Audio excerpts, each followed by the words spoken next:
जीतन राम मांझी जी अपने बेटे संतोष सुमन के लिए इस सीट पर दावा कर रहे थे। एक समय था जब भोला मांझी से पहचान होती थी मांझी कम्युनिटी की। 62 में वो तीसरे नंबर पे रहते हैं, 67 में वो दूसरे नंबर पे आते हैं और 71 में वो चुनाव जीत जाते हैं। आखिरी और पहला जमुई का मुसहर सांसद थे वो। एक सोची समझी साजिश की तरह हम ये कह सकते हैं कि जमुई लोकसभा क्षेत्र में कम्युनिस्टों के साथ साथ मुसहर को राजनीतिक रूप से खत्म करने का प्रयास किया गया था उस समय कांग्रेस की सरकार के द्वारा। इस तरह से जमुई लोकसभा क्षेत्र को बर्बाद किया गया। गरीब बचाओ आम सभा कर रहे थे। आदिवासी और मांझियों का अच्छा पकड़, एक दूसरे के साथ अच्छा संबंध भी रहता है। क्यों कभी चकाई को नहीं सुरक्षित किया जा रहा है, क्यों कभी जमुई को सुरक्षित नहीं किया जा रहा है, क्यों कभी झाझा को सुरक्षित नहीं किया जा रहा है। और अकलू मांझी बहुत इंपॉर्टेंट फैक्टर है। भोला मांझी हैं और इनकी पार्टी न सिर्फ कांग्रेस को चैलेंज कर रही थी बल्कि जेपी लोहिया और कर्पूरी ठाकुर जैसे लोगों की जो पार्टी थी सभी को चैलेंज करके तीसरे नंबर पर पछाड़ रही थी। चमारों को, मुसहरों को, इन लोगों को दबा करके पासवान ऊपर आते हैं।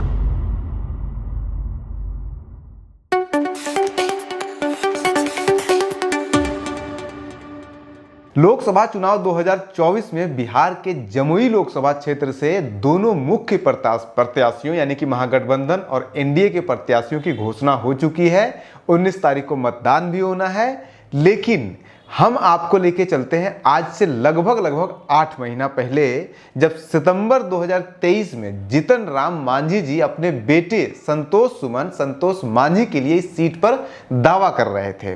और जब वो दावा कर रहे थे तो एक मुसहर यानी कि मांझी सांसद का हवाला दे रहे थे जो जमुई से सांसद रह चुके थे और आखिरी और पहला जमुई का मुसहर सांसद थे। वो सिर्फ जमुई के पहले और मुसहर सांसद नहीं थे और आखिरी मुसहर सांसद नहीं थे, बल्कि वो पूरे बिहार के पहले मुसहर सांसद थे।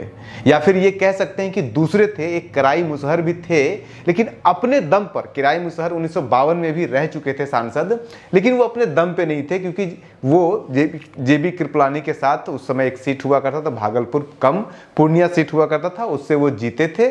उस पर भी हम एक वीडियो अलग से बना देंगे। लेकिन उनको आप मांझियों का लीडर नहीं कह सकते हैं, मांझियों का चेहरा नहीं कह सकते हैं। मांझियों के जो सबसे बड़े और सबसे पहला चेहरा जिनका अपना एक स्वतंत्र आवाज, स्वतंत्र पहचान थी, वो भोला मांझी ही थे। तो जीतन राम मांझी जी जमुई गए हुए थे सितंबर 2023 में और गरीब बचाओ आम सभा कर रहे थे और अपने बेटे के साथ थे। और उस आम सभा में वो क्लेम कर रहे थे कि ये सीट मांझी का है, भोला मांझी का है, इसलिए ये सीट मांझियों के पास ही होना चाहिए और मुसहर के पास ही होना चाहिए। क्योंकि उन्होंने एक आर्गुमेंट भी दिया कि जमुई लोकसभा क्षेत्र में दलितों का सबसे ज़्यादा, अगर किसी एक कास्ट का, दलित के भीतर किसी एक कास्ट का वोटर सबसे ज़्यादा है तो वो मुसहर का है। लेकिन मुसहर को वहाँ पे कभी भी रिप्रेजेंटेशन नहीं मिला है, मुसहर को वहाँ पे कभी भी विधायक नहीं बने हैं, खास करके पिछले 50 सालों से। तो उस आधार पे ये क्लेम कर रहे थे। हमने एक और वीडियो आपके लिए बनाया है जिसमें हम किस तरह से जमुई में मुसहरों का पतन हुआ है, मुसहर का पतन हुआ है, या जमुई लोकसभा क्षेत्र को किस तरह से बर्बाद किया गया है, उस पर हमने वीडियो बनाया। उसमें हमने आपको बताया कि किस पार्टी का, किस कास्ट का कितना वोट है वहाँ पे जमुई लोकसभा क्षेत्र में। तो आप वो भी जाकर के देख सकते हैं, उससे आपको और समझ में आएगा। आज बात सिर्फ और सिर्फ भोला मांझी की, क्योंकि भोला मांझी एक गुमनाम पहेली है। और वो भोला मांझी आज भले ही मांझी कम्युनिटी की पहचान जीतन राम मांझी से हो रही हो, लेकिन एक समय था जब भोला मांझी से पहचान होती थी मांझी कम्युनिटी की, मुसहर कम्युनिटी की। क्योंकि किराई जो मुसहर एक थे, पहले सांसद बने थे, उनकी अपनी कोई पहचान नहीं थी। वो जेबी कृपलानी के दम पर जीत गए थे। जैसे ही जेबी कृपलानी यहाँ से छोड़ करके सीतामढ़ी गए, वो खत्म हो गए, वो विधायक तक नहीं बने रह पाए। इसलिए भोला मांझी, और सबसे बड़ी बात है कि भोला मांझी जैसा कि हुआ है कि बिहार के अंदर, देश के अंदर, दलितों के अंदर सबसे बड़ा कोई चेहरा तभी बन पाया है। चुनाव खास करके लोकसभा या विधानसभा चुनाव ज़्यादातर दलित तभी बन पाए हैं जब वो कांग्रेस के पार्टी से होते थे। लेकिन भोला मांझी विधायक भी बनते हैं नॉन कांग्रेस पार्टी से, सीपीआई से बनते हैं, और सांसद भी सीपीआई से ही बनते हैं वो। और भोला मांझी एक दो बार नहीं, लगातार वो चुनाव लड़ते हैं और पहले या दूसरे नंबर पर रहते हैं विधानसभा चुनाव में। लोकसभा चुनाव वो सिर्फ 3 लड़ते हैं, एक में तीसरे नंबर पर रहते हैं, उसके बाद फिर दूसरे नंबर पे आते हैं और फिर वो पहले नंबर पे आ जाते हैं। 62 में वो तीसरे नंबर पे रहते हैं, 67 में वो दूसरे नंबर पे आते हैं और 71 में वो चुनाव जीत जाते हैं। 71 से 77 तक रहते हैं वो जमुई के लोकसभा सांसद।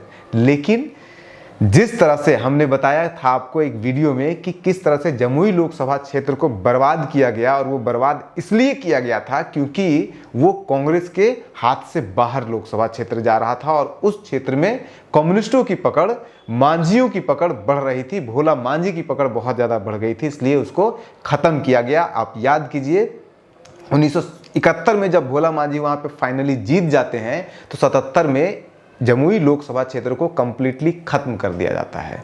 वहाँ पे जमुई जैसा कोई लोकसभा क्षेत्र बचता ही नहीं है। उसके बाद फिर जिस विधानसभा क्षेत्र से भोला मांझी चुनाव लड़ते हैं और जीतते हैं, 1957 में पहली बार वो चुनाव विधायक बन चुके होते हैं नॉन कांग्रेस से। पहला कांग्रेस नॉन कांग्रेसी पहला मांझी मुसहर दलित विधायक थे वो कद्दावर उनका हैसियत था। लेकिन 57 में वो जीतते हैं, उसके बाद फिर 62 में वो हार जाते हैं, 67 में वो लोकसभा का चुनाव लड़ते हैं, 62 में भी लोकसभा का चुनाव लड़ते हैं और 67 में जमुई लोक विधानसभा क्षेत्र जहां से वो विधायक बनते हैं उसको भी रिजर्व से हटा दिया जाता है।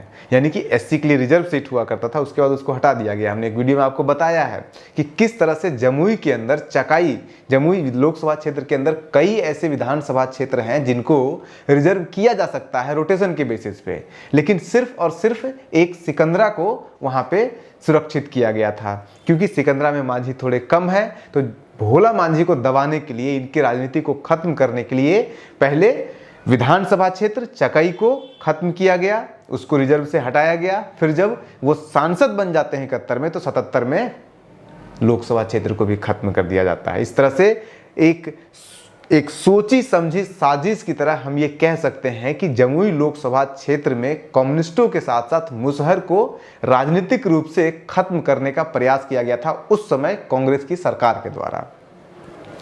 अब हम आपको थोड़ा सा भोला मांझी जी के बारे में बता देते हैं। अभी भोला मांझी के अलावा हम आपको किराए मुसहर पे भी एक वीडियो देंगे। अकलू मांझी बहुत इंपॉर्टेंट फैक्टर है, उसके ऊपर भी हम आपको एक वीडियो देंगे और ये सारे मुसहर कम्युनिटी के हैं।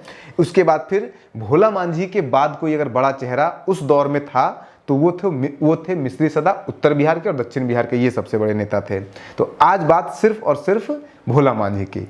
सबसे पहला पूरे देश के अंदर पहला नॉन कांग्रेसी मुसहर एमएलए ये थे। सबसे पहला कम्युनिस्ट मुसहर लीडर यही थे, मुसहर एमपी सबसे पहला ये थे। और मुसहर का दलित का सीपीआई का दलित का बिहार में वॉइस थे, ये सबसे बड़े लीडर थे ये उस समय।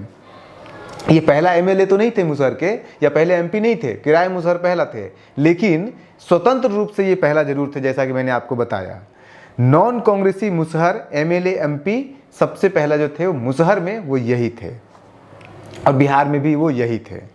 First Musahar MP of India, यानी कि पूरे हिंदुस्तान के अंदर किराए मुसहर को छोड़ दे तो पूरे इंडिया के अंदर पहला एमपी यही थे।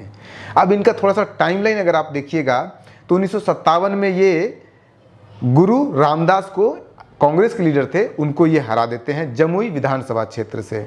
1962 में ये उन्हीं से हार जाते हैं मात्र 4342 वोट से।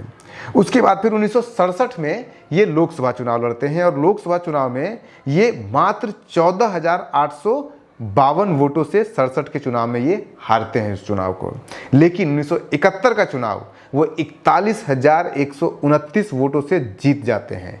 1969 में भी एक विधानसभा चुनाव होता है और चूंकि जमुई विधानसभा क्षेत्र को खत्म कर दिया जाता है, एससी के लिए, दलितों के लिए रिजर्व नहीं बचता है वो, और साजिश के तहत ये खत्म किया जाता है ताकि भोला मांझी अपनी राजनीति को आगे नहीं बढ़ा पाए। तो ये लड़ने के लिए सिकंदरा जाते हैं क्योंकि उसको हटा करके सिकंदरा को रिजर्व किया गया। अगर जमुई भी, चकाई है, झाझा है, दोनों में से किसी को अगर रिजर्व करते, सरकार रिजर्व करती उस समय की, तो भोला मांझी जीत जाते क्योंकि जमुई में भी, चकाई में भी जो है वो आदिवासी और मुसहर मांझी और आदिवासी और मांझियों का अच्छा पकड़, एक दूसरे के साथ अच्छा संबंध भी रहता है। तो वो दोनों जगह से जीत जाते, लेकिन उन दोनों में से किसी जगह को भी सुरक्षित नहीं किया गया और सुरक्षित किया गया सिकंदरा को, जहाँ पे मुस्लिम ज़्यादा थे, यादव ज़्यादा थे जहाँ पे, और वहाँ पे थोड़े भूमिहार भी थे, और उसको सुरक्षित किया गया और वहां से ये हार जाते हैं, बार बार हारते हैं कई बार सिकंदरा, क्योंकि सिकंदरा के अलावा इनके पास कोई उपाय भी नहीं था।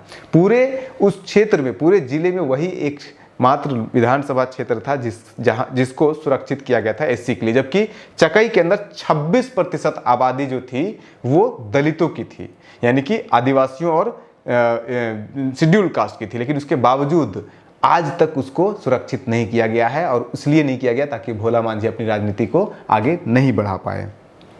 इसके बाद फिर 71 में वो जीतते हैं, लोकसभा का सांसद बनते हैं, सीपीआई से बनते हैं। और वो दौर आप याद कीजिएगा तो 1971-77 का जो दौर था, उस दौर में इनके दम पर जब ये सांसद बनते हैं तो इन्होंने इतना काम किया और ऐसा उन्होंने पैठ बनाया उस क्षेत्र में कि सिर्फ 77 के जो चुनाव होता है, 71 का चुनाव होता है, उस दौर में सिर्फ जमुई ही नहीं, जमुई लोकसभा क्षेत्र नहीं, बल्कि उसके आसपास के जो लोकसभा क्षेत्र थे, चाहे फिर वो बांका हो, चाहे दुमका हो, मुंगेर को छोड़ दीजिए, बांका, दुमका और भागलपुर, इन तीनों जगह पे सीपीआई का कैंडिडेट रनर अप कैंडिडेट होता है, यानी कि हारते हैं लेकिन दूसरे नंबर पर। और उस दौर में सीपीआई का दूसरे नंबर पर रहना अपने आप में एक अचीवमेंट था, और वो अचीवमेंट इसलिए हो पाया था, सीपीआई को मिल पाया था, क्योंकि भोला मांझी उस समय वहां पे ताकतवर थे, सांसद बन चुके थे, या उस समय भोला मांझी के कारण ये चीज हुआ था, सीपीआई ने ये बड़ा अचीवमेंट पाया था। लेकिन 77 में इसको हटा दिया गया, क्योंकि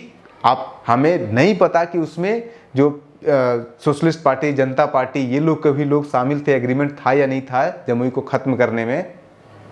लेकिन ये तो तय था कि कम से कम जमुई के आसपास के क्षेत्र में जो भोला मांझी हैं और इनकी पार्टी न सिर्फ कांग्रेस को चैलेंज कर रही थी, बल्कि जेपी लोहिया और कर्पूरी ठाकुर जैसे लोगों की जो पार्टी थी, चाहे वो जनता पार्टी हो, लोक दल हो, संसोपा हो, इन सभी को चैलेंज करके तीसरे नंबर पे पछाड़ रही थी, और ये खुद दूसरे नंबर पे रह रहे थे। हालांकि 1977 के चुनाव में जब ये सिकंदरा से लड़ने के लिए जाते हैं मजबूरी बस, तो ये तीसरे नंबर पर रहते हैं। संसोपा जो जनता पार्टी है, जो कलेक्टिव थी, जनता पार्टी नहीं, उनका जनसंघ वगैरह सब लोग मिलकर के लड़ते हैं, फिर भी ये तीसरे नंबर पे रहते हैं। और इनका जो अंतर होता है तीसरे नंबर पे, बहुत कम अंतर से, मुश्किल से 200 कुछ वोटों से ये तीसरे नंबर पे रहते हैं। दूसरे नंबर पर ये कांग्रेस के थोड़ा सा पीछे रहते हैं। ये 80 में, अब चूंकि 77 में ये हार चुके होते हैं, तो उस दौर में जो साजिश चल रही थी, न सिर्फ एक मांझियों को पीछे करने की, उसका असर यह हुआ कि 1980 के चुनाव में किसी और को टिकट दे दिया गया। 1985 के चुनाव में भी किसी और को टिकट दे दिया गया।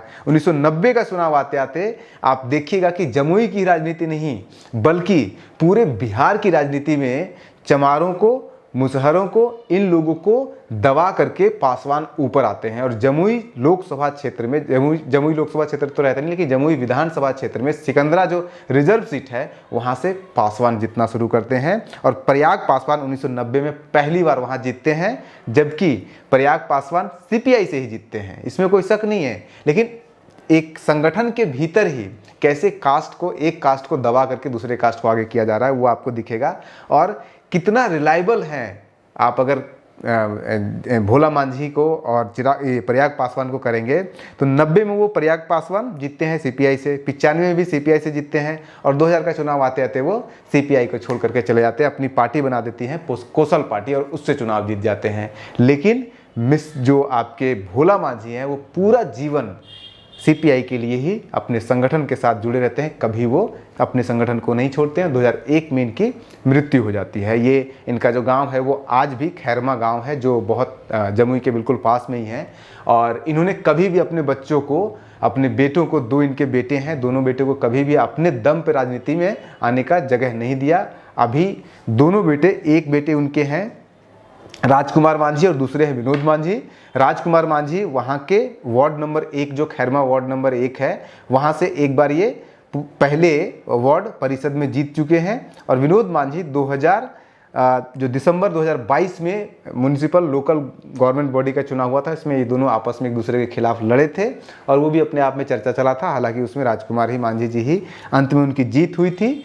लेकिन इन सब के बीच में अब जब जमुई विधानसभा क्षेत्र फिर से, जमुई लोकसभा क्षेत्र फिर से जब आरक्षित हो गया है दलितों के लिए, तो एक आवाज़ उठाई है जीतन राम मांझी जी ने कि जमुई लोकसभा क्षेत्र में मुसहर कैंडिडेट को कोई भी पार्टी जगह दे। वो अपने लिए मांग रहे थे, अपने बेटे के लिए मांग रहे थे, लेकिन ये आवाज़ तो जरूर उठनी चाहिए कि जमुई लोकसभा क्षेत्र जहाँ पे सबसे ज़्यादा दलितों के भीतर सबसे ज़्यादा आबादी मुसहर की है, जहाँ पे मुसहर का राजनीति में इतिहास है, और जिस जमुई के मुसहर ने दलित को, बिहार के मुसहर को एक राजनीतिक पहचान दी थी, वहाँ पे सांसद के लिए सुरक्षित सीट हुआ है, तो वहाँ पे मुसहर भी चुनाव लड़ने चाहिए। और ये भी आवाज़ उठनी चाहिए कि सिर्फ सिकंदरा विधानसभा ही क्यों सुरक्षित है, क्यों कभी चकाई को नहीं सुरक्षित किया जा रहा है, क्यों कभी जमुई को सुरक्षित नहीं किया जा रहा है, क्यों कभी झाझा को सुरक्षित नहीं किया जा रहा है। और उसके पीछे भी एक राजनीति है, और उस राजनीति का हमने जवाब, पूरा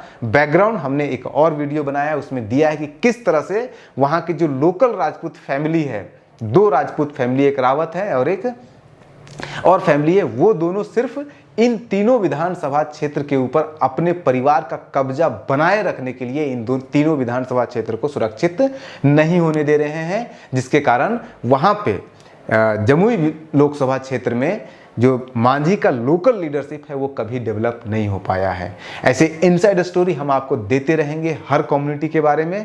बने रहिए न्यूज हंटर के साथ, इस लोकसभा चुनाव के साथ। नमस्कार।